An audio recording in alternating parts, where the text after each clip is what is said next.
Alright ji, so this is marginal costing break even analysis question two. पहले question के अंदर हम लोगों ने जो बेसिक ब्रेक इवन एनालिसिस की सारी कैलकुलेशन होती है उसको किया था। और आज का जो क्वेश्चन होगा उसके अंदर हम ब्रेक इवन चार्ट्स, जो कि एक सेकंड कैटेगरी ऑफ क्वेश्चन है फ्रॉम ब्रेक इवन एनालिसिस, उसको अटेम्प्ट करेंगे और देखेंगे कि किस तरीके से ब्रेक इवन चार्ट जो है वो सवाल के अंदर बनाने को आता है और हम किस तरीके से उसको सही तरीके से बना सकते हैं। So let's start the question. This question is from May, June 2017, paper 2, variant 1. Uh, CAN produces components for mobile telephones. The following budgeted data is available for the year ending 31st December 2018. हमारे पास per unit की selling price, direct material, direct labour की cost और direct expenses given है, and we have also been provided with the break even point which is 16,000 units. Then afterwards, uh, we have been asked in part A to calculate the budgeted fixed cost for the year ending 31st December 2018. Since we have been given the break-even point, we know the formula for break-even. Break-even का formula क्या होता है? Break-even का formula होता है fixed cost upon contribution per unit. Contribution per unit. And इस case के अंदर हमारे पास फिक्स कॉस्ट हमें निकालनी है। कंट्रीब्यूशन पर यूनिट निकालने के लिए जो डाटा हमारे पास है वो सारा का सारा गिवन है। So let's say if I write CPU, contribution per unit is selling price minus all variable costs. So selling price is 5.25 minus 0.5 of direct material, 0.75 of minus 0.25 of direct expenses, and that will give me a contribution per unit of 5.25 minus 2.5, 4.5, 3.75। ये हमारे पास यहाँ पे contribution निकल के आ जाएगा per unit. CPU is 3.75, ये हमने निकाल लिया हमारा कंट्रीब्यूशन पर यूनिट। नाउ हमारे ब्रेक इवन के फॉर्मूला के अंदर हम सिंपली जो है ब्रेक इवन इन यूनिट्स हमें पता है 16,000 है, तो उसकी जगह हम 16,000 रख लेंगे। Is equal to fix cost हमें नहीं पता, उसको हम अननोन वेरिएबल एक्स अज्यूम कर लेंगे, या आप उसकी जगह एक्स सी भी लिख सकते हो, फिक्स कॉस्ट भी लिखे रहने दे सकते हो, it's totally up to you. And then upon में कंट्रीब्यूशन पर यूनिट जो हमने कैलकुलेट किया है 3.75 वो लिख लेंगे। 3.75 यहाँ इक्वल टू के राइट साइड पे डिवाइड हो रहा है, लेफ्ट साइड पे जाके मल्टीप्लाई हो जाएगा। So this would become x is equal to 16,000, which is the break-even unit, multiply the CPU, which is contribution per unit, 3.75, which will give me the answer of 16,000 into 3.75. That gives me the answer of $60,000. That gives me an answer of $60,000। और x हमारा क्या था? x हमारा fix cost थी, तो ये बात हमें याद रखनी है। इनफैक्ट इट्स बेटर कि मैं यहाँ पर उसको मेंशन भी कर दूं। तो ये हमारा क्या है? ये हमारा टोटल फिक्स कॉस्ट है for the year ending 31st December 2018। Then additional information में हमसे कहते हैं the budgeted profit for the year ended 31st December 2018 is $75,000।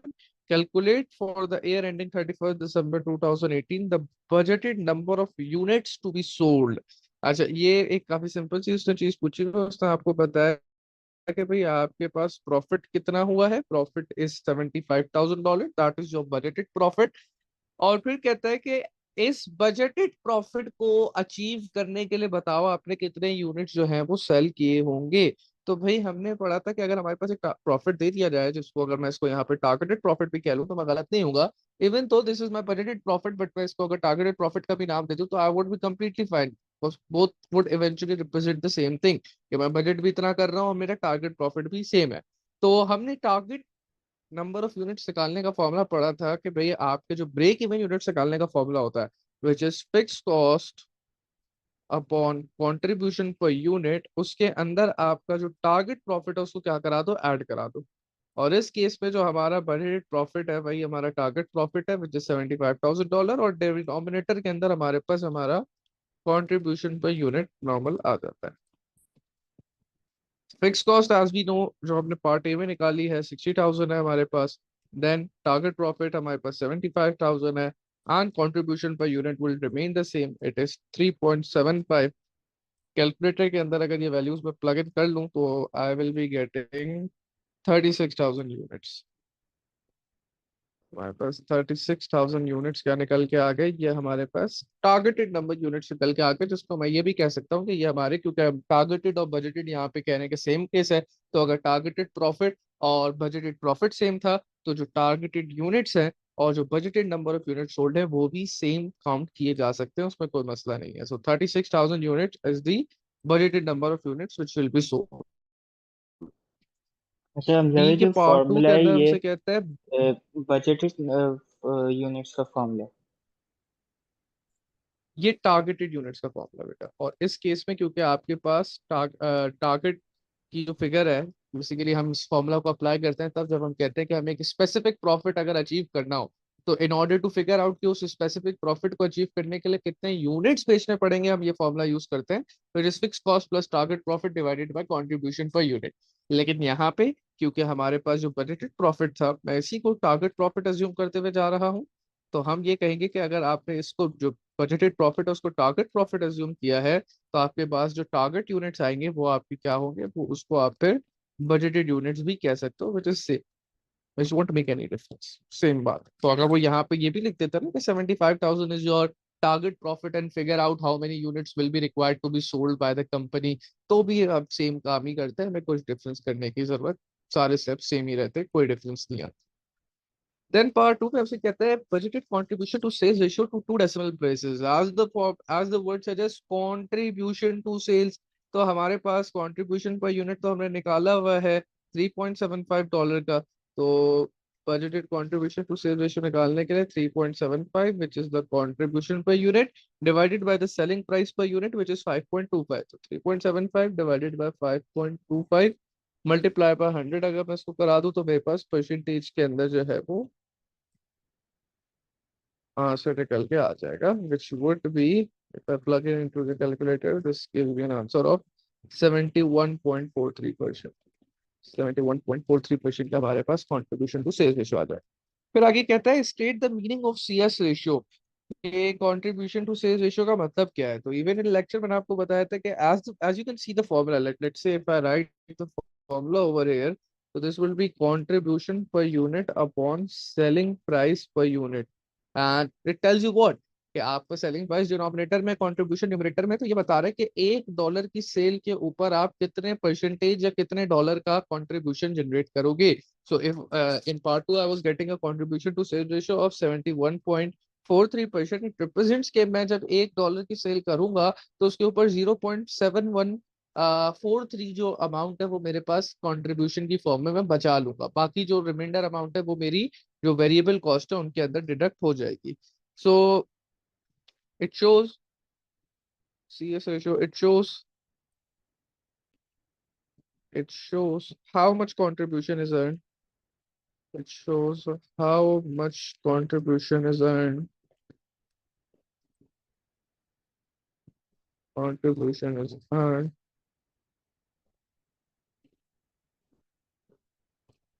after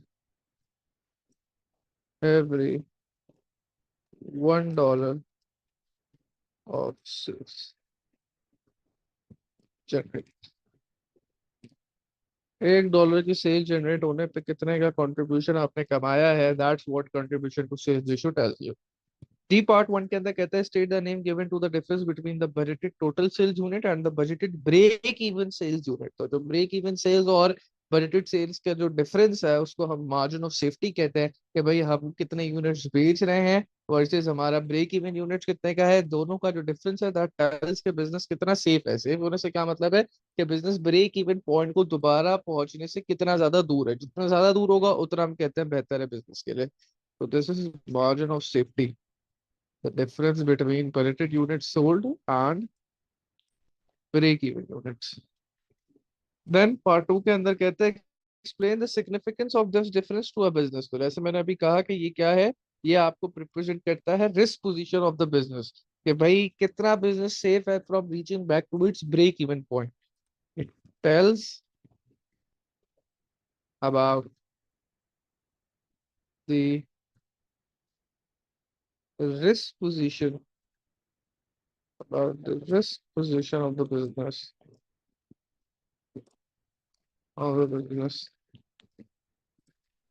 as to how much a business is safe, as to how much the business is safe from reaching back reaching back to its break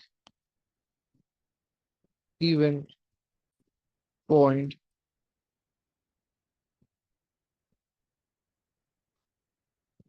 from reaching back to its break even point. Uh, yeah, so for 2 marks, this is sufficient. It tells about the risk position of the business as to how much the business is safe from reaching back to its break-even point. So let's say a business is having a margin of safety of 2000 units. वो 2000 units हमें ये बताते हैं कि अगर इस business की cell 2000 unit से गिर जाती है तो ये बिजनेस किधर आ जाएगा, ये बिजनेस अपने ब्रेक इवन पॉइंट पे no profit no loss situation के ऊपर आकर खड़ा हो जाएगा. देन Part E के अंदर we have been asked to make a break-even chart for CAN based on the relevant data, clearly identify the area of profit, the area of loss and the break-even point. तो ये वो part है जिसकी वजह से हमने ये सवाल सिलेक्ट किया था कि इसके अंदर हमें पूरा ब्रेक इवन चार्ट बनाने का बोला हुआ है. अच्छा, ब्रेक इवन चार्ट बनाने का बोला हुआ है तो जो सबसे पहला स्टेप है वो लाइंस बनाना नहीं है. You don't have to make lines. The very first and the very most important step is to label the axis. आप देखो ये बिल्कुल सादा ग्राफ पेपर है. इस ग्राफ पेपर के ऊपर एक्सेस लेबल करने के भी मार्क्स होंगे. सो ये जो आपके 7 मार्क्स हैं उसने ऐसे ही नहीं दिए, फिर से उसमें से जो 1 या 2 मार्क्स उससे होगा वो जो प्रॉपर जो एक्सेस है, 1 मार्क जो उसका होगा वो प्रॉपर एक्सेस लेबल करने के लिए होगा कि आप वहाँ पे एक्सेस शो करो. तो एक्सेस में हमारे पास क्या आ जाता है भाई, ब्रेक इवन चार्ट है तो इसमें हमारे पास वाई एक्सेस पे आ जाएगा रेवेन्यूज स्लैश कॉस्ट. ठीक है, एंड एक्स एक्सेस पे ऑब्वियसली यूनिट्स हमारे पास आ जाएंगे. तो we can write units over here. अच्छा, ये तो पहला हो गया. एक्सेस लेबल करना एक चीज है, फिर एक्सेस को नंबर भी तो करना है. कुछ सवाल ऐसे होते हैं जिसके अंदर उसने आपको एक्सेस लेबल करके और नंबरिंग करके दी भी होती है, और जिन सवालों में नहीं दी हुई तो फिर वहां आपने खुद करनी है. अब नंबरिंग कैसे करोगे ये सवाल उठता है. तो देखो, नंबरिंग करने के लिए आपको डेटा के पास जाना पड़ेगा. अगर आप डेटा को रियलाइज करो तो डेटा में आपने देखो सबसे पहली चीज तो ये देखिए कि आपकी जो फिक्स कॉस्ट है वो कितनी है, $60,000 है. तो 2-3 इंपॉर्टेंट फिगर्स है. पहला आपकी क्या होगी, पहली आपकी फिक्स कॉस्ट है कि भाई आपकी जो फिक्स कॉस्ट है बिजनेस की वो $60,000 आ रही है. फिर दूसरी जो इंपॉर्टेंट कॉस्ट है वो, अगर आप जो टोटल आपकी सेल है, because that is the maximum figure. ठीक है ना. तो सबसे इंपॉर्टेंट इनफैक्ट मैं अगर कहूँ फिगर लेबलिंग करने के लिए कि यार यहाँ पे अब मुझे कैसे पता कि मैं यहाँ पे 10, 20, 30 की लेबलिंग करूं, 100, 200, 300 की लेबलिंग करूं, या मैं 1000, 2000, 3000 की लेबलिंग करूं, या मैं 10,000, 20,000 एंड 30,000 की लेबलिंग करूं. I don't know, I simply don't know, मुझे नहीं पता. उसको पता लगाने का जो सबसे आसान स्टेप है वो क्या है कि आप ऊपर जाओ, जो आपके पास इंफॉर्मेशन है उसमें आप निकालो टोटल मैक्सिमम सेल के. भाई बिजनेस की जो टोटल मैक्सिमम सेल है, जो मैक्सिमम सेल रेवेन्यू है, वो कहाँ तक पहुंचेगा. उसको निकालने के लिए आप सिंपली करो क्या, 5.25. निहाल अपने हाथ पे कैलकुलेटर रखो, मल्टीप्लाई कर रहे हैं 5.25 विच इज द सेलिंग प्राइस पर unit multiplied by the total number of unit sold. 16,000 से नहीं मल्टीप्लाई करा देना. 16,000 से तो मल्टीप्लाई कराऊंगा तो ब्रेक इवन इन रेवेन्यू निकल के आ जाएगा. ठीक है, वो भी टू सम एक्सटेंट इंपॉर्टेंट है, बट फॉर लेबलिंग मैं क्या निकाल रहा हूँ, मैं निकाल रहा हूँ टोटल मैक्सिमम सेल रेवेन्यू. तो मैं इसको सेलिंग प्राइस पर यूनिट से को किससे अप्लाई कराऊंगा, with the total number of units or the budgeted number of units that we are expecting to sell, which is 36,000 units. तो 5.25 मल्टीप्लाई बाय 36,000 करूंगा तो बताया मेरे पास क्या निकल के आएगा. 5.25 multiply by one 36,000, lakh eighty nine thousand 1,89,000 आ रहा है आपके यहाँ. जी. ठीक है, तो 1,89,000 is the maximum revenue that the business would achieve, जो कि हम बजटेड सेल्स के हिसाब से एक्सपेक्ट कर रहे हैं कि ये तो हमारा रेवेन्यू होगा ही होगा. अब हमें जो अच्छा, लेबलिंग मतलब है कि करनी है, हमें बजट के साथ अगर एक्चुअल जो सेल हुई है वो भी दे दी होती एक्चुअल सेल्स गिवन ही नहीं है. दिस इज ब्रेक इवन है, एनालिसिस. अगर गिवन हो. This is break-even analysis. Remember, we did the assumption. In the assumption of break-even analysis, we had this assumption: whatever is produced is sold. So whatever is budgeted, we assume that it's sold. क्या इसके अंदर difference नहीं होगा. ये आपका absorption costing नहीं है जिसके अंदर एक्चुअल डाटा और बजटेड डाटा डिफरेंट हो. ब्रेक इवन एनालिसिस के अंदर इनफैक्ट assumption ही यही होती है हमारी कि भाई जो हम प्रोड्यूस कर रहे हैं वो सारा अज्यूम कर रहे हैं कि वो बिक जाएगा. तो यहाँ पे आपके पास एक्चुअल और बजटेड की ले दे के कोई जो है ना एसेट डिफरेंशिएशन नहीं आएगा. नहीं। ठीक है, तो उसकी आपको टेंशन लेने की इस टॉपिक में जरूरत नहीं है, उसका ख्याल आपको एब्जॉर्प्शन कॉस्टिंग में रखना होता है। तो अब जो हमारे पास टोटल मैक्सिमम रेवेन्यू आया है वो आया है $1,89,000 का। और वाई एक्सिस के ऊपर आपने मेक श्योर करना है कि भाई जो मैक्सिमम फिगर हो वो 1,89,000 से थोड़ी ऊपर हो, यानी कि 190,000 हो या प्रेफरेबली 200,000 हो, ताकि आपकी जो सारी वैल्यूज है वो अकोमोडेट हो सके मैक्सिमम। लेकिन आपको मेक श्योर करना है कि भाई 189 जरूर कवर अप हो रहा हो। तो 189,000 कवर अप करने के लिए अब देखो, अगर मैं इसको 1000 से बढ़ाऊं, लेट से हजार हजार से बढ़ाता जाऊं, तो 189,000 थोड़ी आएगा, मैक्सिमम 10,000 पे चला जाऊंगा, इससे ऊपर नहीं आ सकता। अच्छा, अब अगर आपको चलो सर 1000 से तो नहीं बढ़ा सकते, हम एक काम करते हैं, हम वाई एक्सिस को जो है 5,000 से बढ़ाते हैं।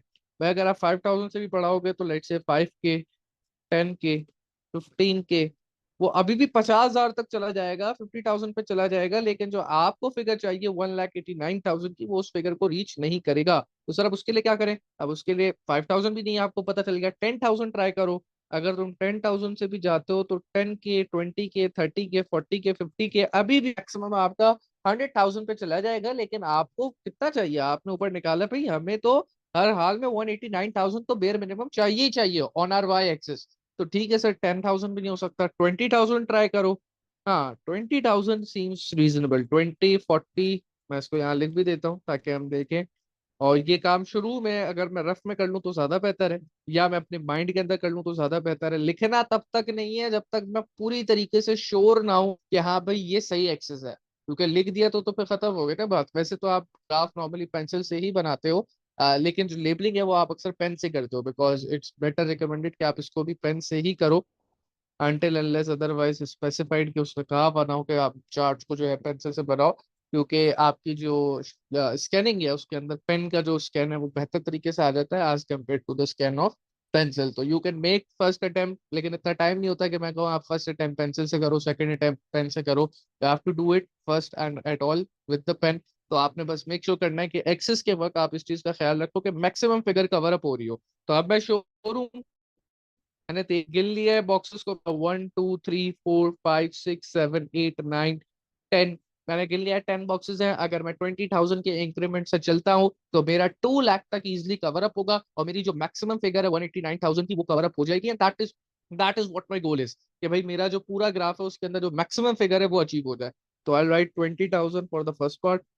मैं कहूंगा ये हमारा हो गया 20,000। ठीक है, ये ऑब्वियसली पहला वाला जीरो होगा, उसके अगले वाला मैं लिख देता हूँ 40,000, उसके अगला वाला 60,000, उसके अगला वाला 80,000, उसके अगला वाला 100,000, देन 120,000, 140,000, 160,000, 180,000। समझ भाई, ये इतना मार्क्स नहीं कटते ना कि आप एक एक नंबर से लेबलिंग करो। जैसे अगर इसका हम 25K से भी कर सकते थे। हाँ, 25 के से भी कर सकते थे, लेकिन फिर तुम्हारा ना यहीं पे ग्राफ खत्म हो जाता। तो you have to make the maximum utilization of the space provided. अब करने को तो मैं 40,000 से भी कर सकता था, लेकिन 40,000 से करने पे होता क्या कि मेरी टोटल 2 लाख की फिगर यहीं पे खत्म हो जाती है, यानी कि मैं आधी जगह को सिर्फ यूटिलाइज करते हुए पूरा ग्राफ बना रहा होता और बाकी आधी जगह खाली होती। तो ये काम रिकमेंडेड नहीं है। इसका मतलब ये वो एग्जामिनर को ये रिफ्लेक्ट करेगा कि आपको एक्सेस प्रॉपर तरीके से लेबल करना और उनको नंबर करना नहीं आता। तो you have to make sure कि आप मैक्सिमम जगह को कवर अप कर रहे हो, मैक्सिमम ग्राफ आपका जो है वो इस्तेमाल में आ रहा हो। 50,000 की भी ले सकता था, 50,000 की लेता तो यहीं पे पूरा ग्राफ कंप्लीट हो जाता, यहीं पे पूरा 2 लाख हो जाता यहाँ पे, और फिर बाकी का ऊपर का सारा एरिया फजूल जाता। मैंने मेक श्योर करना है कि मैं ग्राफ की ज्यादा से ज्यादा स्पेस को जो है वो यूटिलाइज कर रहा हूँ, ऐसा ना हो कि सिर्फ शुरू की जो 4 बॉक्सेस है उन्हीं के अंदर पूरा ग्राफ बना दूं। तो ये हमारे पास वाई एक्सिस की लेबलिंग हो गई। वाई एक्सिस के बाद अब हमारे पास जो एक्स एक्सिस की लेबलिंग है, तो उसमें अगर आप देखो तो जो मैक्सिमम नंबर ऑफ यूनिट्स आप बेच रहे हो वो 36,000 बेच रहे हो। तो अब आपकी लेबलिंग ऐसी होनी चाहिए एक्स एक्सिस पे जो कि 36,000 को तो हर हाल में कवर अप करे ही करे, थोड़ा उससे ऊपर चला जाए तो प्रेफरेबल है। जैसे कि 1,89,000 हमारा था, लेकिन हम उसको 2 लाख तक ले गए ताकि उसका जो बीच का एरिया वो सारा कवर अप हो जाए। तो 36,000 है, तो इसको अगर मैं 2,000 से बढ़ाऊं तो मेरा नहीं ख्याल मैं पूरा कवर अप कर पाऊंगा, नहीं कर पाऊंगा। 4,000 से बढ़ाऊं तो देखते हैं कवर अप कर पाऊंगा नहीं कर पाऊंगा। 4,000 से अगर 1, 2, 3, 4, 5, 6, 7, 8, नहीं 4,000 से भी नहीं कवर अप कर पाऊंगा। 5000 से कवर अप कर लूंगा। अगर मैं 5000 की इंक्रीमेंट से लेके बढ़ता हूँ तो मेरा जो लास्ट वाला पैनल आएगा वो 40 पे आएगा, यानी कि 36 जो है मेरा कवर अप हो जाएगा और उसके थोड़ा ऊपर भी होगा, और मेरा पूरा ग्राफ जो है वो यूटिलाइज होगा। अब आप कहो सर कर तो हम 10,000 से भी सकते हैं। जी बिल्कुल, आप 10,000 से कर लो, आपका फिर जो 40,000 है वो यहीं पे अचीव हो जाएगा। जब यहीं पे अचीव हो जाएगा तो आपका जो राइट साइड वाला जो हाफ ऑफ द ग्राफ है वो आप यूटिलाइज नहीं करोगे, जो कि अगेन यही रिप्रेजेंट करेगा कि आपको सही से लेबलिंग नहीं आती। So that is why you have to make sure कि आप मैक्सिमम भी कवर अप कर रहे हो, लेकिन मैक्सिमम कवर अप करने के साथ साथ आप ग्राफ की जो स्पेस है उसको भी प्रॉपर तरीके से यूटिलाइज कर रहे हो। तो हम पांच अच्छा, हजार के वैसे 6,000 ले सकते हैं तो फिर 36,000 भी आ जाएगा। हाँ लेकिन वही बात है कि फिर और जल्दी खत्म हो जाएगा, फिर आपका यहीं पे खत्म हो जाता है। 6, 12, 18, 24, 30, 36 यहीं पे खत्म हो जाता। फिर आपके जो दो बॉक्सेस हैं ये फ्री हो जाते, इनके अंदर आप जो है फिगर्स नहीं डाल पाते। जब मैंने 5 लिया तो मेरा ऑलमोस्ट लास्ट बॉक्स तक कहानी जा रही है। समझ रहे हो बात को? तो मतलब आपने जो ये वाली चीज जो मैं सेकंड पॉइंट बता रहा हूँ कि ये भी मेक श्योर करना है आपने कि भाई हम जो है वो मैक्सिमम ऑफ द स्पेस को यूटिलाइज करते हुए अपना ग्राफ बना रहे हो। क्योंकि अगर बहुत ज्यादा ग्राफ छोटी स्पेस के अंदर बनेगा ना तो वो एक तो बनेगा भी इतना अच्छा नहीं, और बहुत ज्यादा उसके अंदर एरर के चांसेस भी बढ़ जाएंगे। एक तो साफ सुथरा भी नहीं बनेगा और एरर के चांसेस भी बढ़ जाएंगे। तो 5,000, 10,000, 15,000, 20,000, 25,000, 30,000,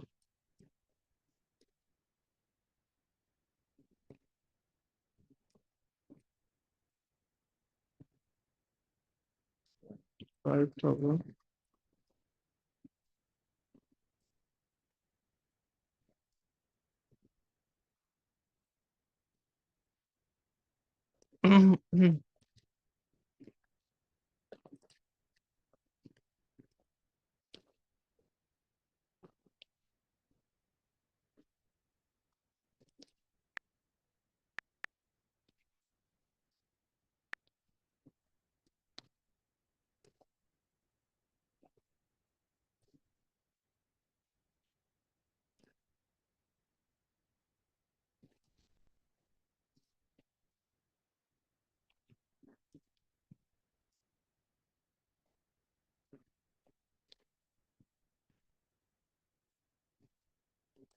चलिए 25,000।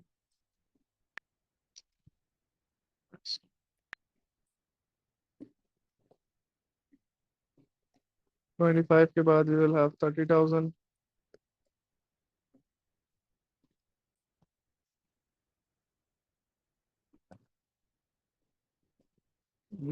ये पता नहीं कोई मस्ता कर रहा है।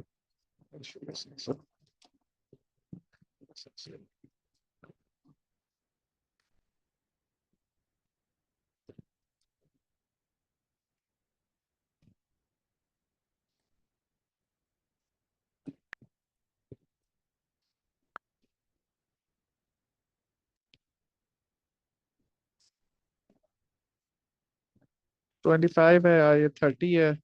देन ये अगला वाला 35 जाएगा, और फिर लास्ट वाला जो है वो हमारा 40 जाएगा।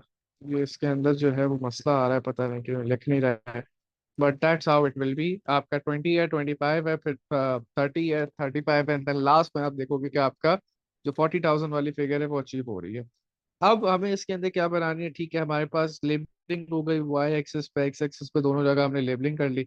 दोनों जगह लेबलिंग करने के बाद अब जो हमारी पहली लाइन जो इंपॉर्टेंट हमें बनानी है दैट इज फिक्स कॉस्ट, और जो कि बहुत सिंपल है। फिक्स कॉस्ट आपने ऊपर ऑलरेडी कैलकुलेट करी हुई थी। फिक्स कॉस्ट आपकी थी $60,000, और फिक्स कॉस्ट की जो लाइन होती है वो हमें पता है कि वो एक स्ट्रेट लाइन होती है, हॉरिजॉन्टल स्ट्रेट लाइन होती है, उसके अंदर कोई चेंज नहीं आता एट एनी एक्टिविटी लेवल। तो 60,000 की कॉस्ट के ऊपर जाके मैं एक स्ट्रेट लाइन बना दूंगा। 60,000 की कॉस्ट के ऊपर जाके मैंने देखेंगे एक स्ट्रेट लाइन यहाँ पे बना दी, और इसको मैं लेबल कर दूंगा कि मेरी क्या है, ये मेरे बिजनेस की फिक्स कॉस्ट है। तो मैं यहाँ पे लेबल भी कर देता हूँ that this is the fix cost of my business. ये पहली लाइन आपकी होगी। दूसरी लाइन बनाने के लिए आप अगर लेट्स से टोटल कॉस्ट की दूसरी लाइन बनाना चाहते हो तो टोटल कॉस्ट की देखो स्ट्रेट लाइन कितना आपके फिक्स कॉस्ट तो बहुत सिंपल है, क्योंकि आपको पता है कि भाई उसने तो चेंज ही नहीं हो रहा, उसने over the time period same ही रहना है, उसका इशू नहीं है। लेकिन जो आपके पास टोटल कॉस्ट है उसके लिए रिकमेंडेड ये होता है कि आप जो है एक पॉइंट मेंशन कर लो। देखो ये तो हमें पता है कि टोटल कॉस्ट ने स्टार्ट फिक्स कॉस्ट से ही होना है। क्यों फिक्स कॉस्ट से स्टार्ट होना है? क्योंकि हमें पता है कि total cost is equal to fix cost plus variable cost, and even at activity level 0 जब हमारी कोई वेरिएबल कॉस्ट एग्जिस्ट नहीं करती तो हमारी जो टोटल कॉस्ट होती है वो फिक्स कॉस्ट के बराबर हो जाती है। तो स्टार्टिंग पॉइंट तो हमें पता है टोटल कॉस्ट का जो है वो फिक्स कॉस्ट से ही है। लेकिन उसके बाद एक पॉइंट आप और मेंशन कर लो, अब वो आपके ऊपर, आप कहाँ मेंशन करो। मैं 20,000 यूनिट्स के ऊपर मेंशन कर लेता हूँ लेट से। तो मैं कहता हूँ कि भाई लेट से हमारी जो वेरिएबल कॉस्ट पर यूनिट है, यहाँ से अगर आप देखो, सो that is 0.5 plus 0.75, 1.25, 1.25 plus 0.25, that is 1.5। ये हमारी वेरिएबल कॉस्ट पर यूनिट है। मैं इस वेरिएबल कॉस्ट पर यूनिट को कहता हूँ कि यार मुझे अगर ये आइडेंटिफाई करना है कि 20,000 यूनिट्स के ऊपर, 20,000 यूनिट्स के ऊपर जो टोटल कॉस्ट है वो कितनी है, तो वो पता करने के लिए अब ये तो बात ऑब्वियस है कि फिक्स कॉस्ट तो सेम ही रहेगी, $60,000 ही रहेगी। लेकिन जो आपकी वेरिएबल कॉस्ट है जो कि हमने ऊपर देखी पर यूनिट के लिए 1.5 है, वो 20,000 यूनिट्स के लिए कितनी हो जाएगी, 1.5 multiply by 20,000 which will give me 30,000। तो ये 30,000 आपकी वेरिएबल कॉस्ट हो गई और 60,000 is your fix cost at an activity level of 20,000 units. तो टोटल कॉस्ट आपकी, जब आप 20,000 यूनिट्स बना रहे हो तो आपकी टोटल कॉस्ट कितनी आ रही है, $90,000 आ रही है। तो मैं एक पॉइंट मेंशन करूंगा, मैं कहूंगा कि यार ये जो 20,000 यूनिट्स हैं, इस 20,000 यूनिट के ऊपर जो मेरी कॉस्ट है दैट इज 90,000। तो 90,000 की कॉस्ट लेबल करने के लिए अगर ये 80 है और ये आपका 84 हो जाएगा, ये 88 हो जाएगा, ये 92, ये 96 नहीं बल्कि 2,000 से आगे बढ़ेंगे। कितने बॉक्स है, 10 बॉक्सेस है ना, हाँ। 2,000 से बढ़ेंगे तो ये 82 हो जाएगा, ये 84, ये 86, ये 88 और ये 90 हो जाएगा। तो ये जो 90 वाला बॉक्स है जो मैं क्रॉस में मेंशन कर देता हूँ, ये वाला बॉक्स ये 90 को रिप्रेजेंट कर रहा है। नीचे वाले मैंने सिर्फ जो है वो आपको समझाने के लिए कि 2,000 से मैं ऊपर बढ़ता गया। तो जब मैं 2,000 से ऊपर बढ़ता गया तो 20,000 यूनिट्स के ऊपर 82, 84, 86, 88 और आपके पास ये जो आपकी कॉस्ट आ रही है 90, यहाँ पे आपका मैंने वो लगा दिया, मार्क लगा दिया कि भाई जब आपकी 20,000 यूनिट्स प्रोड्यूस हो रहे हैं तो आपकी टोटल कॉस्ट कितनी है, 90,000 इज योर टोटल कॉस्ट। और अब मैं ये पहला पॉइंट जो फिक्स कॉस्ट में था और ये दूसरा पॉइंट, इन दोनों को एक स्ट्रेट लाइन से स्केल रख के ज्वाइन कर दूंगा। तो ये देखिए आप, ये मैंने लाइन निकाली।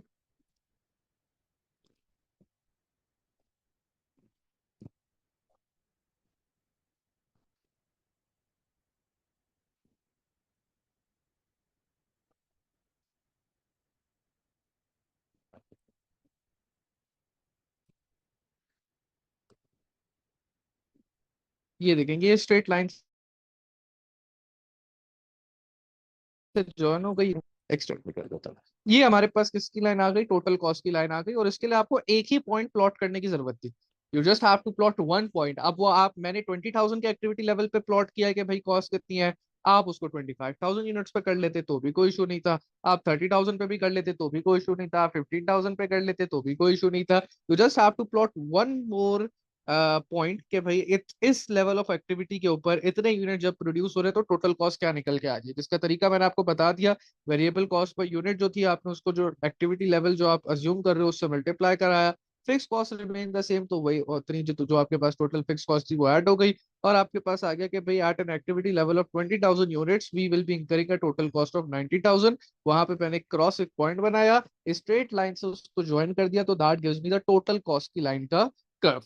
दो कर्व्स हो गए। तो तीसरा, एक्टिविटी लेवल हम अपने पास से जम करें। बिल्कुल बिल्कुल, आप 5,000 से लेके 36,000 तक या इवन 40,000 तक जितनी आपकी लेबलिंग है उसमें से कुछ भी अज्यूम कर सकते थे। But what you have to make sure कि आप उसको वेरिएबल कॉस्ट पर यूनिट से मल्टीप्लाई कराते और उसके अंदर फिक्स कॉस्ट ऐड करते और उसी एक्टिविटी लेवल के ऊपर जो कॉस्ट आई थी, जैसे हमारी 20,000 के ऊपर जो 90,000 की कॉस्ट आई थी, वहीं पे पॉइंट मार्क करते, फिक्स कॉस्ट यानी कि जो 60,000 था वहां से लेके उस पॉइंट को एक स्ट्रेट लाइन के थ्रू कनेक्ट कर देते और उसको एक्सटेंड कर देते, तो you will get your total cost. तो it's totally up to you कि आप एक्टिविटी लेवल कौन सा अज्यूम करते हो। तो just have to make sure कि आपको जो फॉर्मूला बताया टोटल कॉस्ट का which is fix cost plus variable cost, उसमें आपके पास वेरिएबल कॉस्ट पर यूनिट तो है, आप उसको जो आपका एक्टिविटी लेवल जो आप अज्यूम करके लेके चल रहे हो उससे मल्टीप्लाई कराओ, फिक्स कॉस्ट को ऐड कराओ, you get the total cost, you put up a mark on that particular point और उसको स्ट्रेट लाइन से ज्वाइन कर दो, you will get your total cost. And same will be done for your total revenue as well. Total revenue, हमें पहला point तो total revenue का पता है विच इज जीरो, 0,0। भाई जब हम कुछ बना नहीं रहे, कुछ बेच नहीं रहे, तो ऑब्वियस सी बात है at zero activity level we will have a revenue of zero as well. हम जब जीरो यूनिट्स बना रहे हैं तो हमारा जो एक्टिविटी लेवल है वो भी क्या है, वो भी जीरो के बराबर है। अच्छा, अब जो दूसरा पॉइंट है सर वो कैसे फिगर आउट होगा? दूसरा पॉइंट फिगर आउट करना is very simple. Total revenue आपको पता है आपकी सेलिंग प्राइस पर यूनिट कितनी है, 5.25 इज योर सेलिंग प्राइस पर यूनिट। और आप टोटल यूनिट्स कितने बेच रहे हो? वैसे तो आप 36,000 यूनिट्स बेच रहे हो, but it's up to you, आप उसको किससे मल्टीप्लाई कराते हो। यहाँ पे हमारे पास ऑलरेडी एक पॉइंट हम फिगर आउट कर चुके हैं। हमने कहा कि भाई जब हम 5.25 का अगर एक यूनिट बेच रहे हैं और 36,000 यूनिट्स बेचेंगे तो हमारा सेल्स रेवेन्यू 1,89,000 होगा। तो ये एक पॉइंट निकल के आ गया ना। जब हम 36,000 यूनिट्स बेच रहे हैं, when we are selling 36,000 units, तो 36,000 यूनिट्स आपका आएगा कितने? 36,000 यूनिट्स आपका आएगा कुछ इस तरह,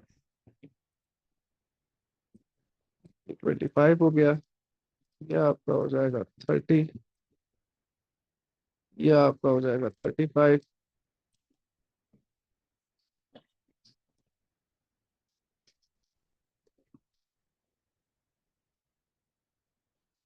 और ये हो जाएगा लास्ट में 40। नहीं पता है क्यों नहीं लिख रहा है यहाँ पे, लेकिन ये 40 हो जाएगा। अब आपने क्या करना है, आपने कहना है अच्छा भाई जब हमारे 36,000 यूनिट सोल्ड हो रहे थे, which is going to be over here, मैं यहाँ पे क्रॉस बना के मेंशन करता हूँ कि आपको दिख जाए, हाईलाइट कर देता हूँ ये वाला जो पॉइंट है। ये किसको रिप्रेजेंट कर रहा है? ये 36,000 वाली जो हमारे यूनिट्स हैं उनको रिप्रेजेंट कर रहा है कि यहाँ पे हमारे 36,000 यूनिट्स प्रोड्यूस हो रहे हैं, क्योंकि टोटल 10 बॉक्स हैं और हम 5,000 के इंक्रीमेंट से बढ़ रहे थे। तो हर आपके पास जो दो बॉक्स है उसके ऊपर 1,000 पड़ रहा था। तो आई एम सेइंग कि भाई ये वाली जो फिगर है, ये लास्ट जो बॉक्स है, अगर ये 35 है तो उसके दो बॉक्स, छोटे बॉक्स राइट पे चला जाऊं तो I get what, I get 36। तो ये जो हमारे पास ये 36 को रिप्रेजेंट कर रहा है। एंड एट 36,000 यूनिट्स हमारी जो सेल्स थी वो कितनी है? 1,89,000 है।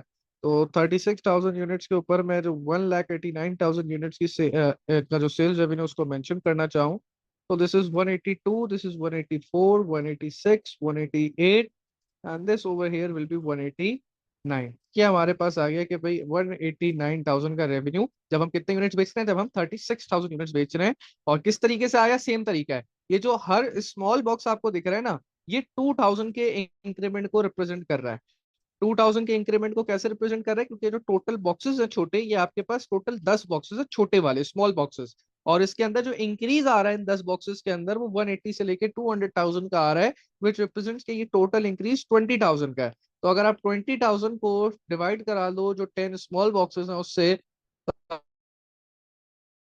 आपके पास आ जाएगा जो स्मॉल बॉक्स आपका 2,000 का इंक्रीमेंट आ रहा है। तो मैं ईच स्मॉल बॉक्स के छोटे वाले 2,000 प्लस 80 से 82 पे, 82 से 84, 84 से 86, 86 से 88, और फिर 89, ये जो हाफ ऑफ द बॉक्स है, ये मैं कहूंगा कि ये हमारे पास इसको रिप्रेजेंट कर रहा है, 89 को रिप्रेजेंट कर रहा है, 189,000 को। तो आप क्लोजेस्ट पॉसिबल में भी पहुंच जाते हो ना, तो इट्स फेयर इनफ, कोई मसला नहीं है। आप क्लोजेस्ट पॉसिबल में भी आ गए, सो इट्स गुड इनफ, आपको कोई इशू नहीं होगा, आपका आंसर सही आएगा, आपका ग्राफ भी सही प्लॉट होगा। बिकॉज ऑब्वियसली यहाँ पे जो हमें बोला हुआ है, प्रिपेयर करने का बोला हुआ है, इट्स मोर और लेस स्केच, हमें क्लोजेस्ट पॉसिबल तक चल रहा है। तो एक आध थोड़ा बहुत आगे पीछे कोई मसला नहीं है, बिल्कुल काम आपका चलेगा।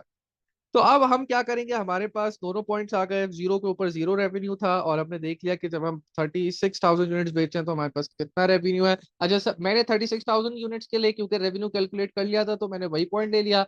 आप एक डिफरेंट पॉइंट भी ले सकते थे। आप ये भी कह सकते थे कि भाई जब हम 20,000 यूनिट्स बेच रहे हैं तो हमारा क्या रेवेन्यू है, और 20,000 यूनिट्स के ऊपर मोर और लेस आपका रेवेन्यू कुछ 10 या 11 हजार के बीच या 12 हजार के बीच में आ रहा था। आप वहां पॉइंट प्लॉट करते, और उधर पॉइंट प्लॉट करने के बाद अगेन एक स्ट्रेट लाइन से उस पॉइंट को कनेक्ट कर देते, और उस लाइन को क्या कर लेते, एक्सटेंड कर लेते, तो वो भी आपका काम बिल्कुल ठीक हो जाता, उसके अंदर भी कोई मसला नहीं था। तो अब हम यहाँ पे हमारी जो लाइन है उसको कनेक्ट कर लेते हैं।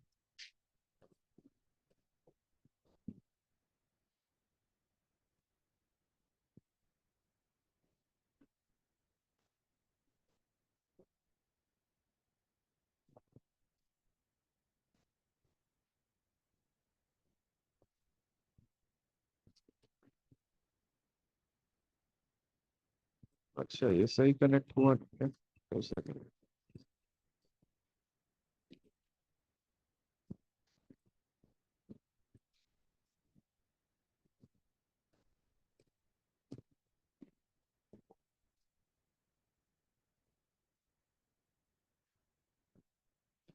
सही, अब सही कनेक्ट। और इसको फिर मैं क्या कर लूंगा, इसको मैं एक्सटेंड कर लूंगा ऑब्वियसली आगे तक। ऑब्वियसली आपके पास रूलर होगा तो आप ज्यादा बेहतर तरीके से आप वन गो में पूरी लाइन, एक्सटेंडेड लाइन को बना सकते हो। सो ये हमारे पास क्या आ गया, ये हमारे पास टोटल रेवेन्यू का कर्व आ गया, टोटल रेवेन्यू की लाइन।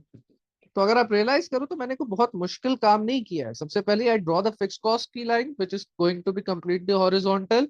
टोटल कॉस्ट के लिए मुझे पता है उसने फिक्स कॉस्ट से स्टार्ट होना है, सिर्फ एक पॉइंट प्लॉट करना था अपनी मर्जी के एक्टिविटी लेवल पे।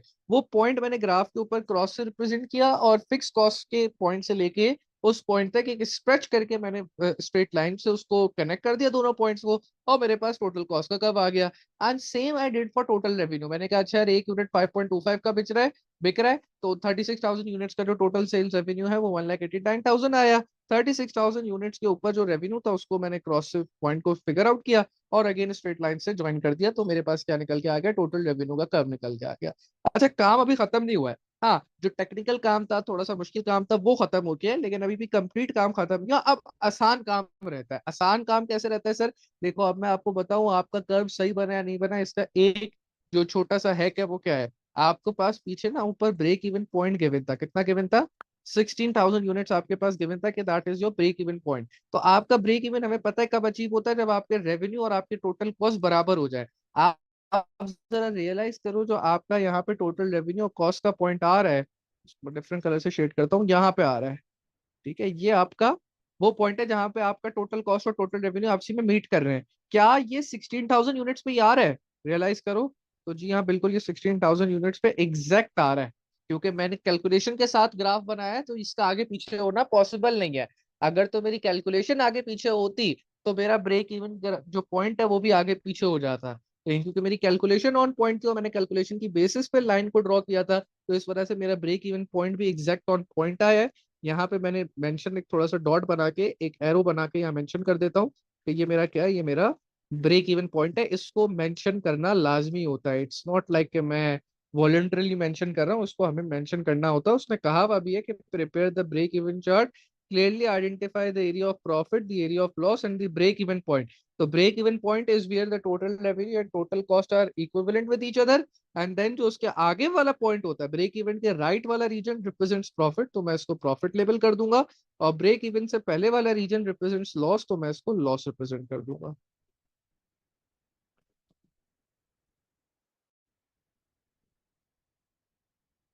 कि हमारे पास ये हमारा जो ब्रेक इवन चार्ट था वो कंप्लीट हो गया। ख्याल आपने सिर्फ जो आपकी लाइन की ड्राइंग है उसका रखना है, कि उसको आप जो मैंने कैलकुलेशन बताई है उससे रखो, जो कि बहुत मेरी नजर में सिंपल है, उसके अंदर कोई एज सच बहुत कोई टेक्निकल काम नहीं है। सारी इन्फॉर्मेशन आपके पास गिवन है, you just have to make sure कि आप कैलकुलेटर में सही डालो और कैलकुलेटर में सही पे प्लॉट सही कर दो। अगर आपकी एक्सेस सही है, आपकी प्लॉटिंग सही है, तो फिर आपका जो चार्ट है वो गलत हो ही नहीं सकता, उससे सही होना है।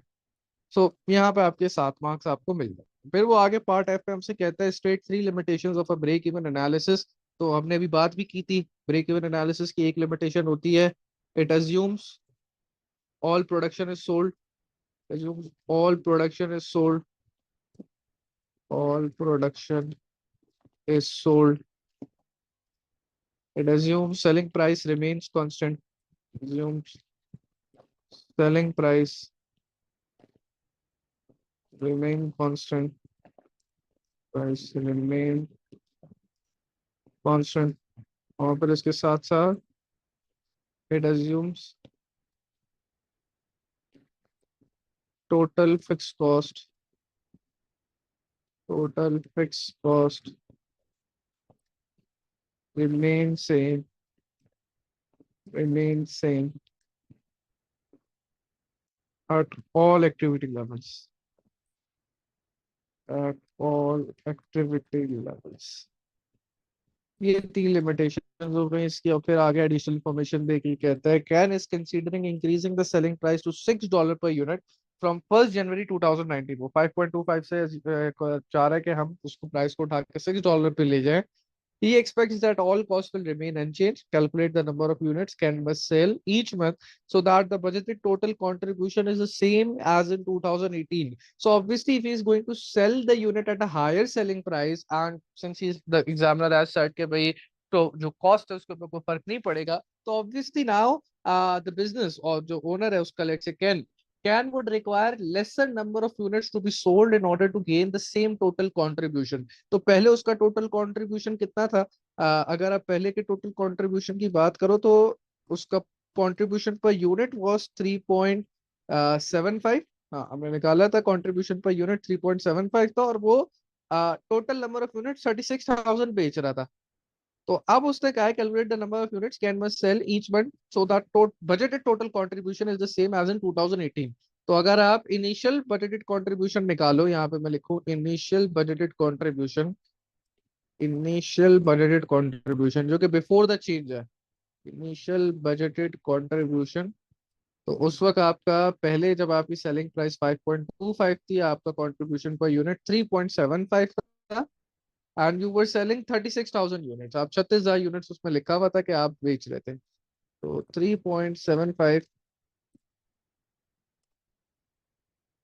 3.75 मल्टीप्लाई बाय 36,000 यूनिट्स जो कि आप बेच रहे हो. That will give you a total contribution of how much? That will give you a total contribution. Multiply करा है 33.675 multiply by 36,000. Then that will give me $135,000. Please confirm कर दें सही है गलत है. 1,35,000। $135,000 का हमारा इनिशियल कंट्रीब्यूशन था. अब न्यू कंट्रीब्यूशन पे बात, ये इनिशियल बजटेड टोटल कंट्रीब्यूशन है. इनिशियल बजटेड मैं यहाँ पे मेंशन कर देता हूँ, टोटल की बात कर रहा हूँ. अच्छा, अब जो आपका नया कंट्रीब्यूशन या जो नए नंबर ऑफ यूनिट जो आपको सोल्ड सेल करने पड़ेंगे to gain the same contribution of $135,000, तो आपका जो न्यू कंट्रीब्यूशन पर यूनिट है, न्यू कंट्रीब्यूशन पर यूनिट सबसे पहले निकालते हैं क्योंकि सिर्फ उसी पे फर्क आ रहा है. New contribution per unit is going to be how much? जितने से आपकी सेल्स की प्राइस बढ़ रही है ना, उतने से आपका कंट्रीब्यूशन पर यूनिट भी बढ़ेगा. आप सेल्स की प्राइस 5.25 से उठा के 6.0 पे लेके जा रहे हो, तो 0.75 से आप सेल्स प्राइस को बढ़ा रहे हो. और क्योंकि आपकी कॉस्ट के ऊपर कोई फर्क नहीं पड़ रहा, तो हम ये कहेंगे कि भाई आपका कंट्रीब्यूशन पर यूनिट भी इतनी अमाउंट से 0.75 से बढ़ जाएगा. तो पहले अगर आपका कंट्रीब्यूशन पर यूनिट 3.75 था, तो अब आपका contribution per unit 3.75 plus the increase in selling price which is 0.75. 3.75 plus 0.75 that will give me $4.5. अब हमारा नया contribution per unit $4.5 आ गया. And in order to get the same total contribution, in order to get same total budgeted contribution, to get same total budgeted contribution, जी क्या amount है? 1,35,000 का जो contribution था, उसको अब आप डिवाइड कराओगे विद द न्यू कंट्रीब्यूशन पर unit which is 4.5, and that will give you I believe 30,000 units. पहले आपको 1,35,000 का कंट्रीब्यूशन अचीव करने के लिए 36,000 यूनिट्स बेचने पड़ रहे थे. अब आपको सिर्फ 30,000 यूनिट्स जो है वो बेचने पड़ेंगे to achieve the same contribution. लेकिन सवाल का जवाब नहीं हुआ अभी तक खत्म, ये मैं आपको बात बता दूं. क्यों सर, क्यों नहीं खत्म हुआ? क्योंकि उसने पूछा है each month so the budgeted calculate the number of units Kane must sell each month की बात हो रही है. और ये 36,000 पहले की फिगर हमने ली, या अभी जो 30,000 निकाला है, ये एनुअल बेसिस पे बात हो रही है. जो ऊपर से 36,000 हमने निकाल लिया था, फिगर जो हमने उठाई थी वो हमने पर मंथ की नहीं उठाई थी, बल्कि इसी calculate for the year ending 31 December 2018 the budgeted number of units to be sold 36,000 units पूरे साल के थे. तो ये 30,000 यूनिट्स पूरे साल के. And in order to get it in monthly terms, तो हम करेंगे क्या? 30,000 divided by obviously 12, which will give me 2,500 units must be sold each month, must be sold each month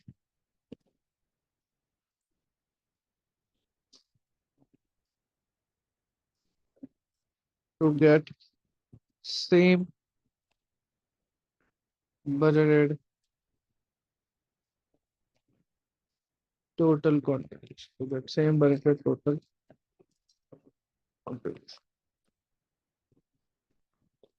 तो यहाँ पे क्या आपका सवाल का आंसर हो गया, कैलकुलेशन बेस्ड ही सवाल था। और फिर last part, advise can whether or not he should increase the selling price taken into account both the financial and non financial factors. तो भाई करना चाहिए नहीं करना चाहिए? करना चाहिएगा तो सबसे पहला रीजन ये होगा, इट इंक्रीजेस द कंट्रीब्यूशन पर यूनिट, ठीक है। दूसरा रीजन ये होगा कि it will increase your margin of safety as well, because अगर आप अपनी, क्योंकि अब आपका जब कंट्रीब्यूशन पर यूनिट बढ़ेगा तो ऑब्वियसली आपका ब्रेक इवन जो यूनिट्स है वो कम हो जाएगा। एंड अगर लेट से आप ये अज्यूम करते हो कि आपकी सेल्स पे कोई इम्पैक्ट नहीं आता, तो आपका मार्जिन ऑफ सेफ्टी भी इम्प्रूव कर जाएगा एंड ऑब्वियसली फिर आपका प्रॉफिट भी जो है वो बेहतर हो जाएगा। लेकिन इसके नुकसानात या आप जो उसके अगेंस्ट के पॉइंट है वो ये होंगे कि भाई क्या पता आपकी जब आप सेलिंग प्राइस ज्यादा चार्ज करो तो आपकी सेल्स डिक्रीज हो जाए। क्या पता आप जो अभी 36,000 यूनिट्स बेच रहे हो, आप जो है वो 30,000 यूनिट्स बेचने की भी पोजीशन में ना रहो after increasing the selling price. एक रीजन ये भी हो सकता है, फिर ऑब्वियसली सी बात है कस्टमर आपके छोड़ के चले गए, आपका जो मार्केट का शेयर है वो कम हो जाएगा। और क्या पता जब आप हायर प्राइस चार्ज, लोग आपसे हायर क्वालिटी डिमांड करें और उस हायर क्वालिटी को देने के लिए आपकी कॉस्ट बढ़ जाए। तो ये वाली चीजें जिसको मैं कहूंगा कि डिसएग्री करता, तो have to give both the reason, have to give positive reasons as well as the negative reasons as well. तो मैं यहाँ पे बात अपनी स्टार्ट करूंगा। Increasing the price, increasing the price will offer higher positive contribution, will offer higher positive contribution and might lead to might lead to increase in profits, increase in profits if sales are not affected. Sales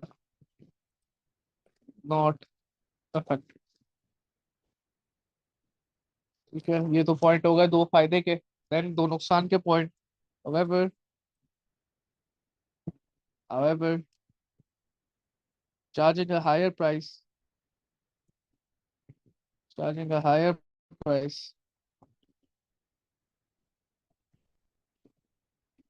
may create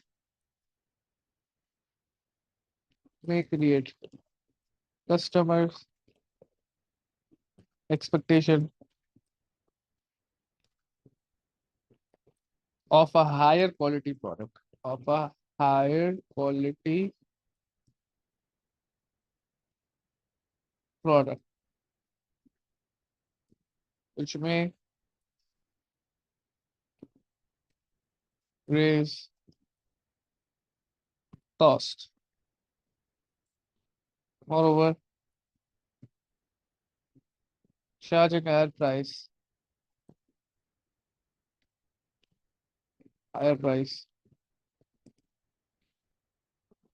may reduce market share,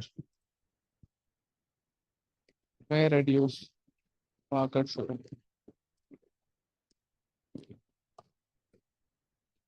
Conclusively, it can be said that can should not should not proceed with increasing, should not proceed with this option, like simply should not proceed with this option, should not proceed with this option as there is no sufficient data, as there is no sufficient data to support